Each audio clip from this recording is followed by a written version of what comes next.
Well, hello to all you ULO subscribers and visitors. Now then, after all the will they, won't they? Shenanigans on Saturday morning, everything did go ahead, and what a day's racing it was. I particularly enjoyed the ding-dong battle between Pic Dorry and John Bon at Ascot, and wasn't in pair A pass impressive in the Red Mills Chase. And now, just counting down the days to our annual trip to Cheltenham, I'm of the opinion that Ben Pauling and Dan Skelton have to be given all the respect this season over in England, just as Willie Mullins, Gordon Elliott and Gavin Cromwell are also hitting their sweet spot here.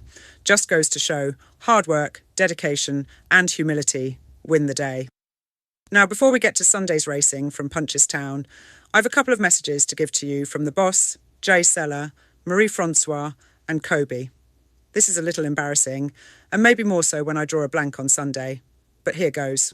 Hello Caroline, and yes, we do understand if this is a bit of an embarrassment to you, but why should it be? Now then, 10 tips over the last 3 productions and 10 winners. How about that? Never been done before. Probably won't ever be done again. So here's to you Caroline, our top Irish tipster. Cheers! Just make sure you haven't peaked too soon with the Cheltenham Festival still 3.5 weeks away. Yo Kaza, 10 out of 10. We are not worthy. We are not worthy. Do get a lottery ticket for me tonight if you get time, won't you? But in all seriousness, what a fantastic run. Yabba dabba do. Bonne nuit, Caroline. It is very, very good. You're 10 out of the 10 non. Impossible.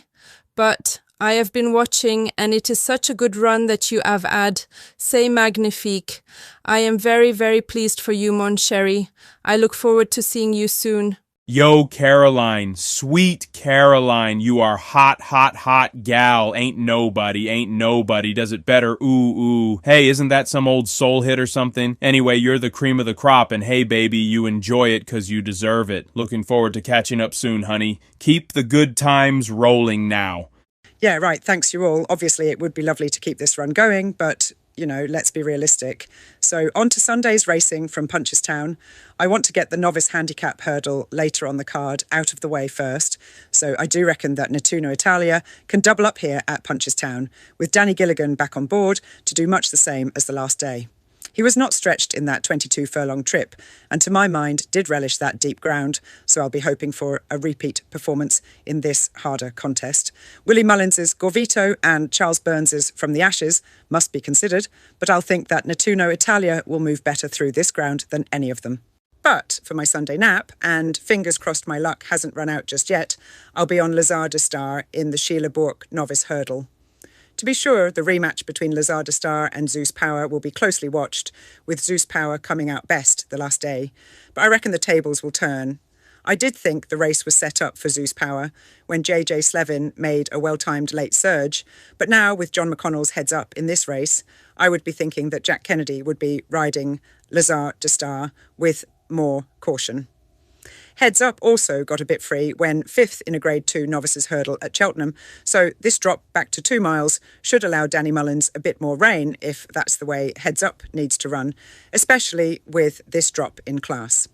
Lazare de Star to reverse fortunes with Zeus Power and let Heads Up set the pace before making the most of these conditions to score under the brilliant Jack Kennedy.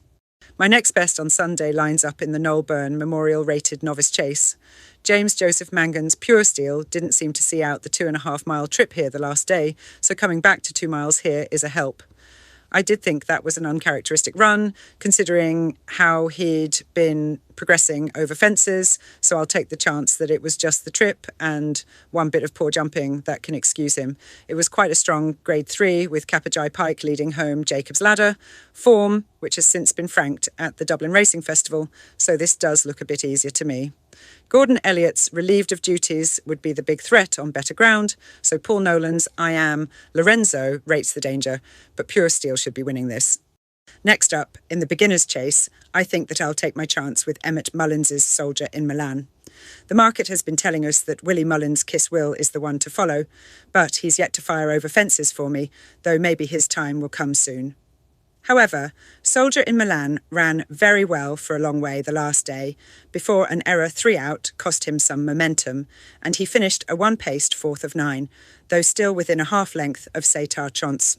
Given that Soldier of Fortune made most of the running in that Gowran Park contest, I do think he deserves a win, with Kiss Will yet to find his way over fences. For the Grand National Trial, I do think that this race looks set up for Gavin Cromwell's The Lovely Man, who will be just fine in this deep ground. Now then, he carried 11 stone 8 pounds to win at Gowran Park over hurdles the last day, and although this is a harder race back chasing, his win over fences at Navan on soft ground gives me the confidence he will see this one out. Gordon Elliott has a fine recent record in this race, so Lucky Lyrene, Pater Merchant and Pron's Garde à Trois all have to be worth a second look, but Lucky Lyrene might not want this trip on this heavy ground, whereas Pron's Garde à Trois will be happy enough splashing through the mud and rates the best the Cullintra yard has to offer, albeit from top weight. The Lovely Man must be the one to follow, and that's where my money's going. Later on, I've got the maiden hurdle down to a battle between Danny Donadoni and Panjandrum. I'm thinking that Panjandrum can only come on for his hurdles debut, which did leave questions unanswered, but Gordon Elliott has a good record in this contest, so I'll be expecting Panjandrum to leave the performance the last day well behind. Now, Willie Mullins has got plenty of depth in his yard coming through, so Danny Donadoni must be given some respect, but to my mind must bounce back a little from the last run at Leopardstown, finding nothing extra from the last.